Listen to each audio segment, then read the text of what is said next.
Saya mula simpan emas pada tahun 2021. Pada mulanya saya tak ada ilmu tentang emas. Ilmu emas ni adalah ilmu baca graf. Tu yang mula saya fikir. Susah sangat ke nak faham ilmu emas ni, saya fikir lah. Pada tahun 2022, saya dikurniakan seorang anak dan decide untuk simpan emas secara konsisten. Bulan 3 tahun 2023, saya terfikir, alang-alang simpan emas, apa salahnya kalau jadi dealer kan? Kenapa saya minat dengan bisnes public gold? Sebenarnya saya mula baca buku tentang cash flow quadrant, buku Robert Kiyosaki. Robert Kiyosaki, dia share, kalau kita nak tahu sesebuah income tu adalah passive income, cuba tinggalkan selama setahun dan tengok pada perkembangan bisnes. Dalam masa sama, saya ada baca sikit profil Tuan Mentor. Tuan Mentor telah direhatkan selama 2 tahun. Dan apa yang berlaku selepas 2 tahun, bisnes Tuan Mentor semakin grow. Mana ada orang yang tinggalkan bisnes selama 2 tahun, keluar daripada ataupun balik semula pada bisnes semakin grow. Dan bisnes ni tak susah. Berbeza dengan bisnes yang kita bina sendiri. Kemudian Robert Kiyosaki dah ada share, dia kata passive income ni ada dua. Sama ada kita bina sistem sendiri ataupun kita ikut sistem yang orang lain telah bina. Saya tengok roadmap yang G100 sediakan 6 bulan 50 orang. Waktu saya baca buku Robert Kiyosaki, dia kata kalau kita nak bina bisnes passive income yang ikut sistem orang, bukan sistem kita sendiri, jangan buat kepala sendiri. Kena ikut sistem tu 100%. Jadi apa yang saya buat waktu tu, saya decide untuk saya ikut apa yang telah diplan oleh G100. Saya ikut 100%. Waktu 6 bulan pertama ni tuan-puan, saya sebagai dealer kan, tak dapat apa-apa insentif pun. Siapa yang menjadi dealer sebagai recruit, dia faham lah. Sampaikan saya punya upline FMD, Puan Fiza, dia kesian dengan saya. Dia kata, tak penat ke buat bisnes tak ada income? Dia kata, cuba collect order sampai boleh naik kepada introducer. Saya kata tak apa, sabar. Saya nak test. Adakah 6 bulan ni, kalau ikut plan G100, boleh dapat 50 orang. Tapi tuan-puan, saya ikut training daripada awal, daripada start saya decide untuk jadi dealer. Daripada awal, saya tak miss training, PLT, NDO, sampailah sekarang.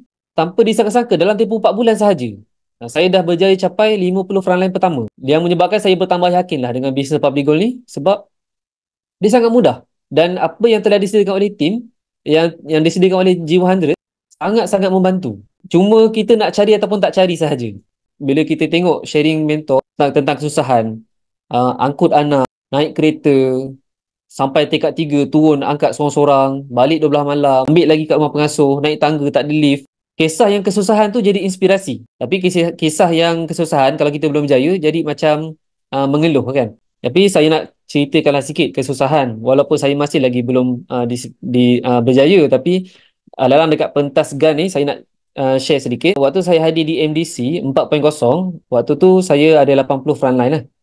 Saya hadir sebagai seorang yang tak pernah jumpa tim, tak pernah jumpa Puan Fiza, tak pernah jumpa tim, hanya jumpa Google Meet dekat Zoom meeting saja. Dan tak pernah jumpa rakan-rakan dealer lain. Tapi saya suka tengok konten-konten yang di-share, dikongsikan oleh rakan dealer dalam tim support. Bila jumpa, walaupun tak pernah jumpa, tapi kita biasa tengok video dia, jumpa tu rasa macam dah rapat. Pada permulaan, saya macam ragu-ragu tau dengan bisnes public gold ni. Dah lah mula-mula bina bisnes, tak ada income. Lepas tu kena hadir training, setiap bulan nak kena bayar untuk PLT, NDO.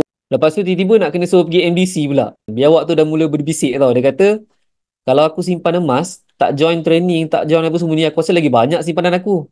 Duit aku banyak habis kat training je. Tapi tak apa, saya yakin dengan apa yang saya buat. Sebab yang pertama, bisnes public gold ni adalah passive income. Dia bukan active income. Sebelum saya mula bisnes ni, saya nampak bisnes public gold ni sama macam bisnes SIM card lah. Kan, kalau setiap kali orang top up, dia dapat insentif. Tapi selepas saya join dealer public gold, baru saya tahu. Selebihnya, kalau meninggal pun diwarisi. Lagi hebat. Kan? Dan yang kedua, saya yang menarik bisnes ni adalah dia adalah exponential growth. Kita selalu mencari new customer. Customer baru tu kita bimbing untuk dia kukuhkan kewangan dengan simpanan emas. Satu bisnes yang kita nak ajar orang buat benda kebaikan. Kita nak selamatkan harta orang. Customer ni makin lama makin ramai. Bila makin ramai, income kita makin besar. Itu yang saya yakin. Yang penting kena bersabar. Anggap customer ni adalah amanah. Macam mana mentor kata, customer ni adalah amanah. Saya buat tu betul. Pada mulaan, saya memang ada masalah kewangan lah. Sebelum saya simpan emas, memang saya susah nak menabung. Start simpan emas, saya dah ada simpanan dalam bentuk emas. Saya golongan yang tak boleh simpan cash walaupun kat tabung haji, walaupun dekat akaun ASB. Jadi saya buat decide untuk simpan dana kecemasan dalam bentuk emas. Bila nak pergi MDC, saya tak ada simpanan cash tuan-puan. Masa tu saya tak terasa nak jual emas lah, sebab rasa macam sayang nak jual emas. Apa yang saya buat, yang ada berbaki tu saya gunakan untuk bayar tiket join NDC. NDC 4.0 tu saya decide join NDC ni tak ada penginapan, tak ada masalah. Masjid ada, saya tidur kat masjid. Malam pertama tidur kat masjid, kena usir dengan penjaga masjid tu lah. Dia kata peraturan dekat masjid tu tak boleh tidur kat masjid. Saya pun masuk dalam kereta, dekat parking masjid tu saya pun buka tingkap sikit, baringkan kerusi, tidurlah. Lepas tu dia datang lagi. Kata, Encik tak boleh parking dalam kawasan ni, Encik kena keluar. Malam pertama saya pergi cari hotel bajet, RM50. Memang bajet betul lah. Malam kedua, saya rasa memang saya tak cukup duit dah ni. Kalau guna lagi duit ni memang tak cukup sampai hujung bulan. Saya decide untuk tidur je dekat parking dekat dalam program MDC tu. Bisnes public gold ni bisnes yang sangat mudah. Macam mana mentor kata, dia umpama buluh kan, buluh Cina.